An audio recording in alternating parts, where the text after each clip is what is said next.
จะได้จักโตบัดนี้มันได้เกือบมัน2มัน3โอ้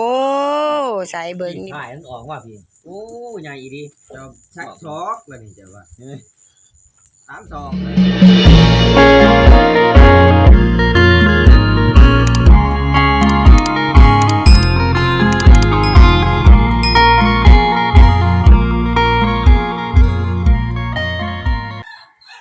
2สบายดีทุกคนสบายดีรอบดึกเนาะแม่น้องมิวตื่นขึ้นมาในเวลา 12 โมงใกล้สิเที่ยงแล้วนะทุกคนเนาะพ่อน้องมิวโทรลงมาเนาะว่ามานหมูทุกคนคือพ่อน้องมิวนี่ไปนำพานหม้องเนาะพานหม้องโทรลงมาว่าเพิ่นยิงหมูก็เลยเอามาขึ้นน้ำกรดนะทุกคนแต่ว่าเพิ่นมานทุกคนเพิ่นได้แล้วเนาะโทรลงมาให้แม่น้องมิวตื่นขึ้นมาดังไฟรอถาทุกคนรอลุ้นน้องกันตัวใหญ่สำใดทุกคนเนาะแม่น้องมิวก็สิดังไฟตาเพิ่นเนาะ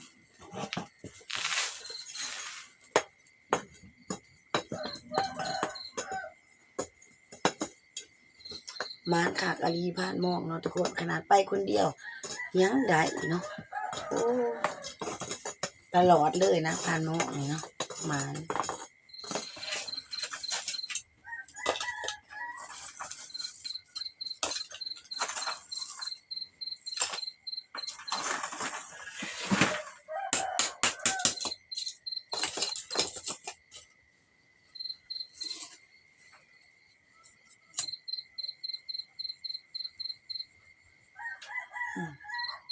ไก่กับคันเป็นสุดเลยนะทุกคนเพราะว่ามัน12 โมงไก่สิเที่ยงแล้วนะเนาะไฟกองเนาะค่ะดังไหวให้มาพี่อยู่แล้วเนาะกับพอดีเลยเนาะน้องมิวสินั่งพิงไผ่ถาเพิ่นเนาะบอกว่ามื้อนี้อากาศหนาวแน่จักหน่อยเนาะไก่กับคันอยู่เนาะเพราะว่าหมอสิแจ้งไว้เด้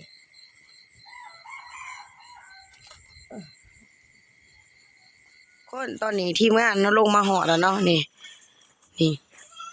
จะได้จักโตบัดนี้มันได้เกือบมัน2มัน3โอ้ใส่เบิ่งนี่บ่น้ำทางบ่ดิน้ำทางได้ตัวนี้นี่เกือบยิ่งไรอีกตัวนึงนี่โอ้เวอร์หน่อยตัวนี้เนาะมาสดๆเลยถ้าทุกคนพร้อมคนเบิ่งเนี่ยเอ้าประจำเดือนมา เดือนมาบุปกติ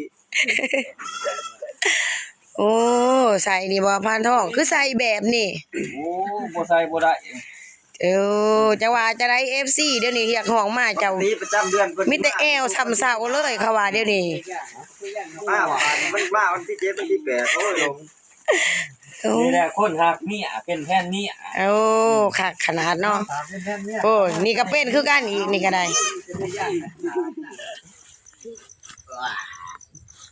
โอ้คือขนาดเนาะโอ้กูดิเลยจังว่ากินไฟเลย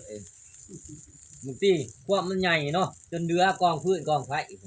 พี่ถ่ายมันออกว่าพี่โอ้ใหญ่ดีเจ้าชักชอกแล้วนี่เจ้าว่า3 ศอกได้จนประจักษ์สินับเนาะ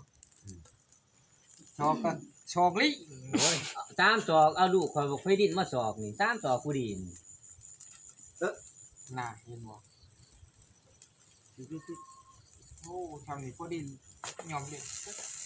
เจ้าไปยืนอยู่หันเนาะเจ้าเนาะว่าจีไฟนอนรับปาตายเบิ่งสภาพต้นนี่ปวดระบมไปทั้งตัวเลยคือเขาอะไรเนี่ยปวดปวดอยู่ดิมือทางเบิ่งแควนะปวดเอาลูกบ่ถามว่าบ่ปวดต้นปวดตัวช้างไหนอยู่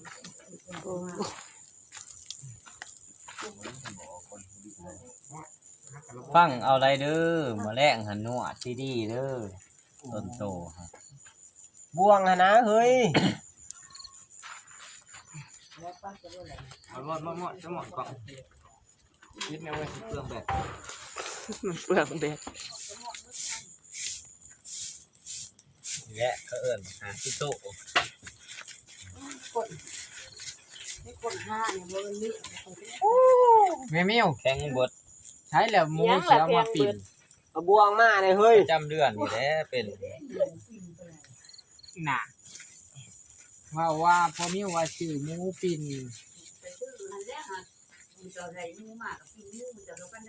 โอ้ บ่ บ่ แล้ว แม่นบ่ซะ อยากกินหมูบาอันเดียวนี่ เอ้าหมูป่าให้บ่ดีกว่าหมูป่าบ่ได้เกลือมันบ่น บ่ ใส่จ้องหรือว่าใส่ หมูแบบกินขี้กินโต๊ดมันก็ใช่ มันบ่แท้ คนเฮานี่ อันนี้มันกินธรรมชาติ ผู้หนึงเอาหัวผู้หนึงเอาขา4คนเอาขาเครื่องโตมันหันทิ่มเนี่ยมันเดือ 3 4พันนี้4 5 5 4เป๊ะโลดมันบ่ซื้อบัดมือลงมาบ้านพันลงมาบ้านพันว่าเขาหิวเห็นมาใหายไปดำเห็น บ่เห็นนึงเขาก็เห็นบ่ได้ อะไรก็พูดเขาแตกหันหน่วยละ1,000เหรียญผู้ใด เบิ่งพอจะขอเบิ่งจากบาท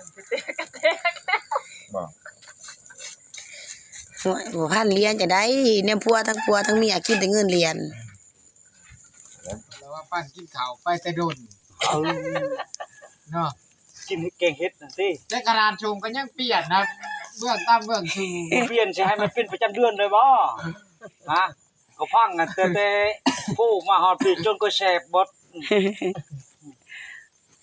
คนในทีมงานนี่ก็ติดตามอันน้ำ สิเอายังล่ะเจกเอาไปต้องบ่เจกเดี๋ยวนี้ฮะ มันสิบอกว่า แต่คือไปเบิด ว้าว เกียรติมูมีเป็นโลหรือบ่อยู่นะ ว้าวเข้าใจกันว่ายากหาเลย ฉะนั้นนั่นน่ะผ่านยอมน่ะผ่านวิญญาณเนี่ยเอาก่อนทีมเก่งมากอร่อยนายผ่านก็ฮอดไปถึงหำมันแตก ทำมันเรื่องอ่ะมาขวาคือตั้งเจียวนะ กำลังสิขวบ มักพริกเบิดเชียจะได้ซะมักพริกเบิดมาว่าสิก้อยแจ่วพริกเบิดขัวก่อน พูดดีแล้วเพื่อทั้งนั้นหลังเหลว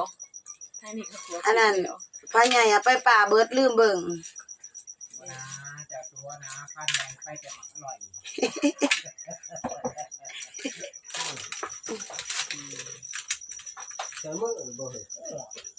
มาตำพริกดึกดื่นเที่ยงคืนเนาะ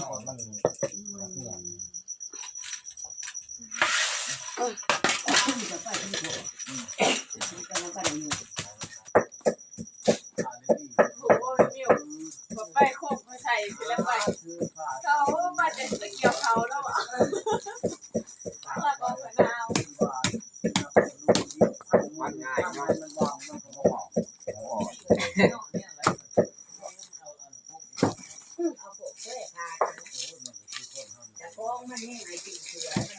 เอาไปไหน บักล่าอีกบ่ หักได้ฮะ ซอยจุโล ถ้าจะบังของคอย เห็นบ่ โอ้บักล่ายิ่งเดือดตกโคก แม่บอกกินหมอกินเลยว่าเล่นหมอแตงป้าเขาข้าวนั่นยังทำไมไอ้นั่นกองอารมณ์ไปเลยพวกเจ้าแล้ว10 โมงตั้งก็ได้ตั้งเวลาถึงจะน้อยไปถึงช่วงหอมแก้มเนี่ยมันไปไขประตูบ่ดีหาย แล้วเราบ่ฮะ ซิมแจ่วบ่ ซิมแจ่วเบิ่งอ่ะ เอาเรื่องร่างไก่เป็นหม้อแหล่คักดีๆเนาะ แซ่บบ่ แซ่บบ่คัก เอาดี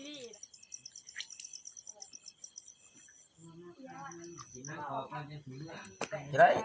ใส่แก่มันนี่สิล่างเอาบ่ใส่แก่มัน ใส่เอาไปเลย ฮะ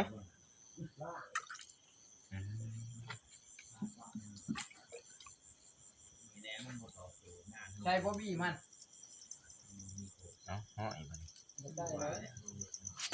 ใช่ดีกับใช่ดีนวดดีกว่านี่ดีนวดมาออกมาเดี๋ยว ซอยตัวนี้นี่ตัวทุกๆนี่ตัวของตีนี่ซอยเว้ย เบิ่งน้อย ผมกินตั้งแต่แก้วอันนั้นกินแก้วตัวนี้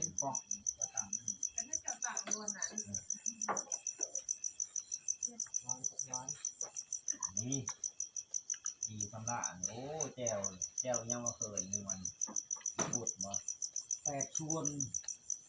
ปิดไฟก่อน8ชวน4นาที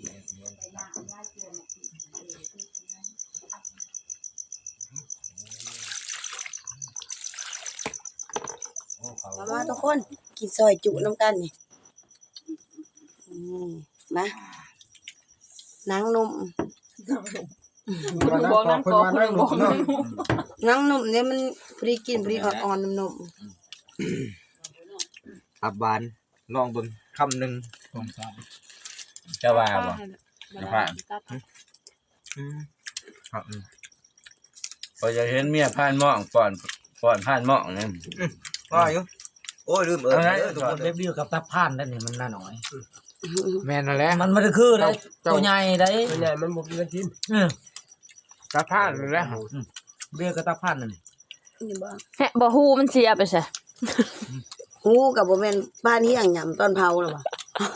มากิน หูเลย จะมันน่ะดีนี่ทานเฮียงเนาะ ผักบัวมาทาง พักเต็มแบบบ่เรื่องพักนี่ เอาผักบัวมาสิ เล่นพักอันนี้ ใส่ข้าว แปลว่ามันต่อยเจียว ก็ให้มันลอยอยู่ในแจ่ว เบิ่งผ่านครับ แหมกินอยู่พุ่นแล้วก็มาพี่อย่ามากินกัน เอาไว้พูดแล้วนะมีทั้งหมู่บ้านหมู่ไอ้ป่าผสมกัน ผสมกันบ่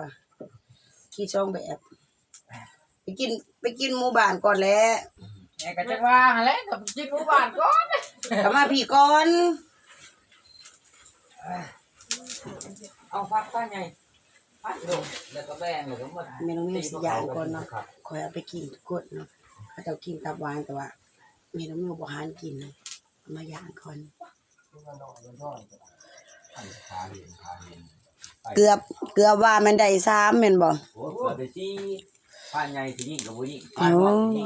มันแล่นสวนกันบ่เนาะคนก็อยู่คนละสวน พวกเจ้าบ่เป็นไรนี่ มันตายใช่กันบัดนี้ เพราะว่าบ่มีหมู่แล้ว กินนากะลีเนาะผ่านเฮียงอยู่เทิงก็กินอยู่ลุมก็กิน เขา เอาคลิปก่อน ย่างมาเมื่อยมันลงขาลงแข้งเบิดล่ะ กินเติมพลัง FC แฮงว่าหน้าตาก็ลงเบิดแหละไปหลาย มันบ่ได้สเปกเนาะมันบ่ โอ้ ใส่ ยสมัยนอนแท้ดิ เฮ้ย ของแท้ไม่เป็น เอาออกกว้างๆก็พอ ทางด้าน สำอูดแขนหน้าบางอย่างนี่ จมูกแขนบก เอาทุกอย่างมาเว้ย กินก่อน เมีย นะ เมียพันใหญ่นี่นาข้าวขึ้นแก้มมือพัดแต่แล้วให้แล้วหน้า เดี๋ยวให้แล้วหน้าแหละเบิ่งแย่งตัวเองเนี่ยจะหน่อยผัวสิปาเป้าเมียหน่อยละ เอ้ย ให้มันเอาโล บ่มีวันบ่มีวันปลาดอกคอยถามแหละ พอจังได๋ เพิ่นว่าปลาดอก ยันแต่บ่มีแฮงสูง ไปหาตื่ม บ่แม่น มันก็สิใส่ทงเนาะทอกฮาโล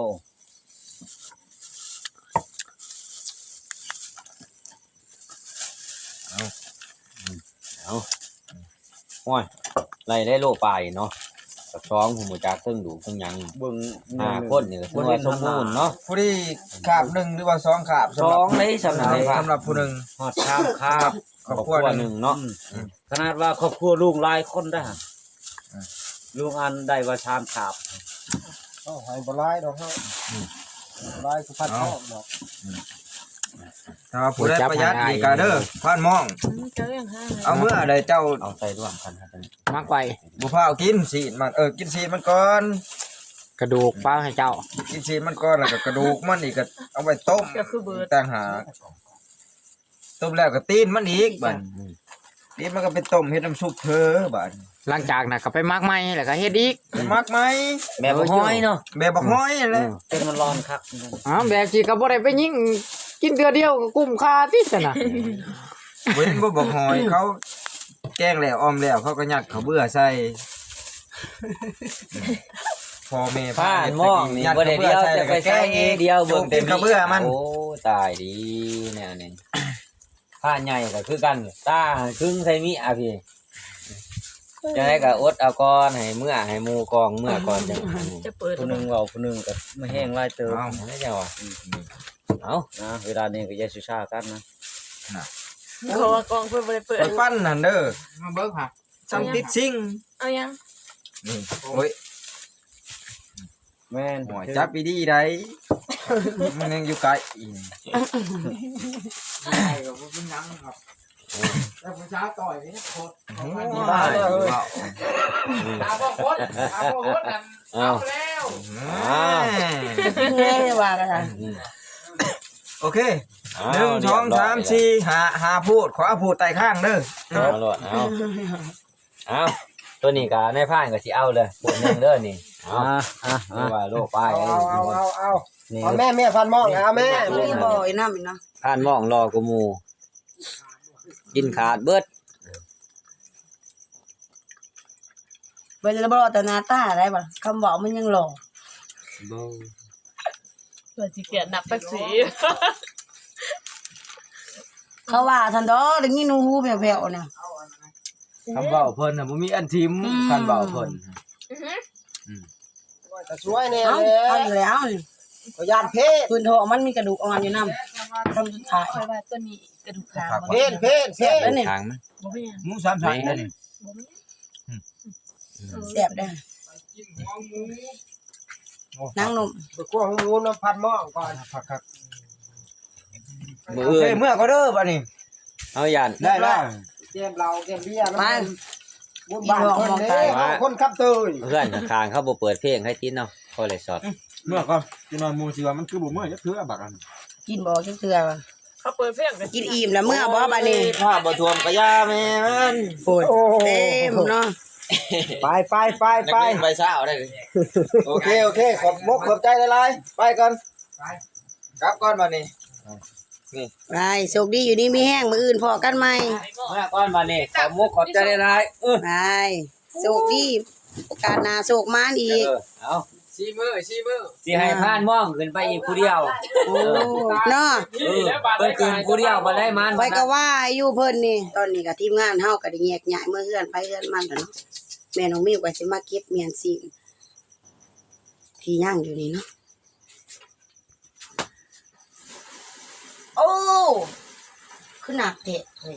มันจักโลอะไรเนี่ยว้าวดูนี่ว่าจะว่าหนักคนเครื่องถุงเนาะเบิ่งแน่นางทุกคนเรื่องเอ็มเต็มเลยเนาะ มาข้าวไว้มาก็อยู่ข้างบนไอ้ต้นไม้ อืมอันนี้คือส่วนพอน้องมิวเนาะที่แบ่งปันกันเพิ่นแบ่งอยู่เทิงเนาะแบ่งนี่เพิ่นแบ่งลงมาแล้วนะทุกคนแบ่งเรียบร้อยแล้วเนาะใส่ถุงมาเรียบร้อยเนาะน้องมิวกวดเบิ่งว่าตัวใดมัน พอเฮาเอาใส่ตู้ไว้หรือว่าตัวใดพอปิงไว้เนาะคือใส่คือหยังเฮาก็สิได้แยกออกเนาะอย่ามันเน่านะทุกคนเนาะเพิ่นแบ่งปันกันเรียบร้อยแล้วเนาะกระดูกกระเดี่ยวพุ่นเบิ่งแน่เนาะปักใหญ่มันเบิ่งซีนพอทุกคนเนาะหนังกับน้ำหมึกตึดอยู่เหลืองแอมแต้มเลยพุ่นแบ่งปันกัน8 คนเนาะได้ซ้ำนี่คือว่าได้หลายเติบแยกออกแต่ซีน มาข้าว กระดูกไว้แล้วก็ดูขางมาตัวนี้ ทำไมผ่าไม่เห็นเอา กระดูกออกเนาะนี่พางนี่บอกสิ แต่มันจ่ายเลยมันก็ยัน ใช่จะกินแล้วมือทาบริเวณ จ่ายบ่มโปะได้ ได้นะสมุนนี่มาก็ได้ กระดูกมันเอาไว้ที่ตุ้งใส่มันได้สนุกนี่โคตรเนาะตัวนี้คือแบ่งออกแล้วเนาะกระดูกมันน่ะเหลือแต่ซีนมีแต่ซีนโคตรเลยนะนี่ได้หลายสมควรอยู่ได้นี่เนาะสมแบ่งปันกัน8 คนนะทุกคนเนาะพวกผ่านแลก็คืนเนาะ นี่ น่าไปรู้ แม่น้องมิวก็สิใส่ถุงไว้แล้วก็เข้าตู้ไว้เนาะ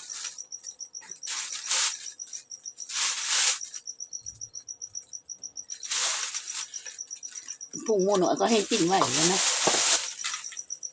บ่ได้กินนะปรุงหม้อที่อยู่ใส่ก็ปั่นกันในกอกนั่นแหละเอาเหี้ยงแล้วปั่นเดี๋ยวมันสีสดงามอะลี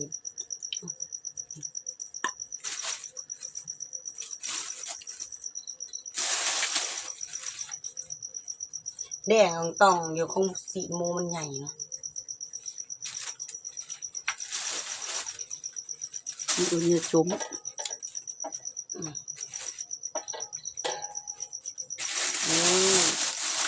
ที่เขาจะออกมาเห็ดสมนะขอสีน้ำพุดนะได้หลายมือเติบเนาะตอนนี้แม่น้องมิวก็ได้เก็บเมียนไปทีหมอแล้วเนาะเอาเข้าตู้เย็นไว้เนาะแม่น้องมิวก็สิขอจบวิดีโอนี่เพียงเท่านี้ทุกคนขอบใจทุกคนที่เข้ามาหับเบิ่งหับชมเนาะฝากติดตามในคลิปวิดีโอต่อไปเนี่ยเด้อทุกคนรับฟันดีบ๊ายบาย